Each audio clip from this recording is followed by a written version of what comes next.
How to add or remove Smart Invert to the Accessibility Shortcut menu on the iPhone 16 series. First, let's return back to the home screen by swiping up at the bottom of the screen. And from the home screen, tap on Settings. Then in the Settings page, we scroll down and tap on Accessibility. Next, scroll down and in here tap on Accessibility Shortcut.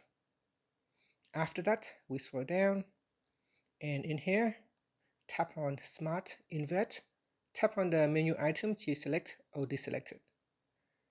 And once it is selected, if you open up your accessibility shortcut by triple click on the sub button here, and in here you can see Smart Invert has been added to the menu.